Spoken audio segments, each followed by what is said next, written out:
بلا شبہ قرآن مجید فرقان حمید آخری آسمانی ہدایت ہے جسے ہم انسانوں کی رہنمائی، رہبری اور کامیابی کے لیے خالق کائنات اللہ سبحانہ و تعالی نے اپنے آخری نبی حبیب کائنات تاجدار مدینہ حضرت محمد صلی اللہ علیہ وآلہ وسلم پر نازل فرمایا۔ قرآن مجید کو پڑھنا، سمجھنا، عمل کرنا اور اس کو پھیلانا ہر مسلمان پر لازم ہے، چاہے وہ قرآن مجید کی صداقت کا صرف زبانی دعویٰ رکھتا ہے یا واقعی اس کتاب کے لانے والے ہادی برحق صلی اللہ علیہ وآلہ وسلم اور اس کے کانٹینٹس پر قلبی طور پر یقین رکھتا ہے کہ وہ برحق ہے۔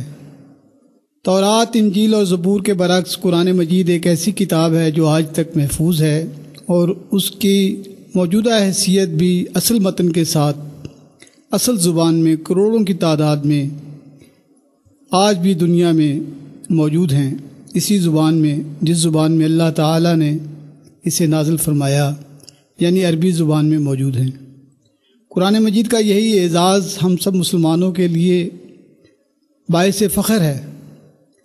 اس کتاب پر یقین لانے والوں کے لیے باعث اعزاز ہے اور اس کتاب کی حقانیت کو تسلیم کرنے والوں کے لیے باعث فخر و انصبات ہے کہ قرآن مجید آج بھی اسی زبان میں، اسی شیپ میں، بالکل اصل حیت میں ہزاروں سال گزر جانے کے باوجود بھی موجود ہے، اور یہ اس قرآن پر ایمان نہ رکھنے والے دنیا بھر کے انصاف پسند لوگ بھی تسلیم کرتے ہیں کہ یہ وہی کتاب ہے جو اس کتاب کے لانے والے حضرت محمد صلی اللہ علیہ وسلم اپنے پیروکاروں کو دے کر گئے ہیں۔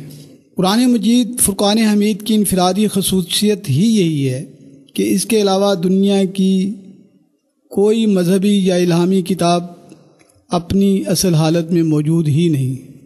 صرف قرآن مجید کا ہی یہ اعزاز ہے کہ صدیاں گزر جانے کے باوجود بھی امت مسلمہ ببانگ دہل اس فخر کا اظہار کر رہی ہے کہ یہ قرآن حقیقت میں وہی کتاب ہے جو آپ صلی اللہ علیہ وآلہ وسلم نے دنیا کو دی۔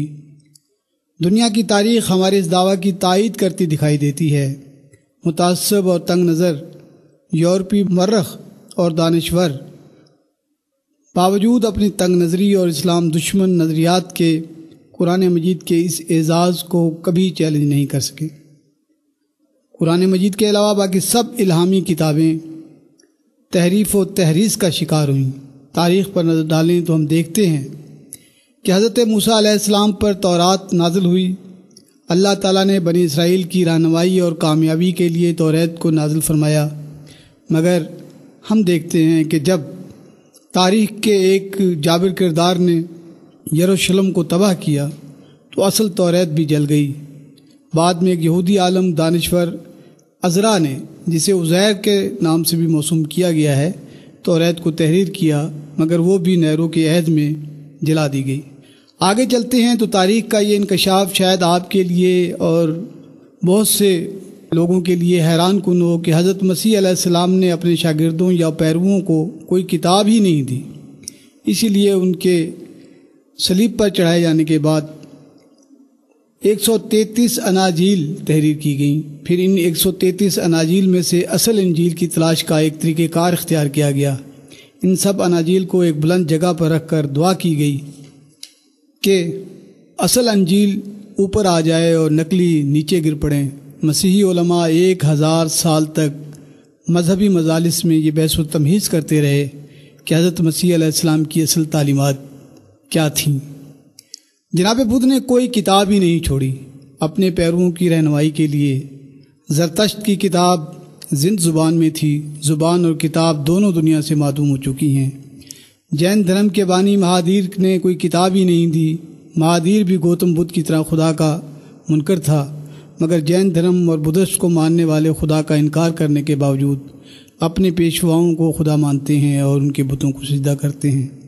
بس ہم کہہ سکتے ہیں، اعلان کر سکتے ہیں، فخر کر سکتے ہیں کہ آج کے اس پورا آشوب دور میں صرف قرآن مجید ہی وہ الہامی کتاب ہے جو اپنی اصل حیت، اصل دعوت کے ساتھ موجود ہے۔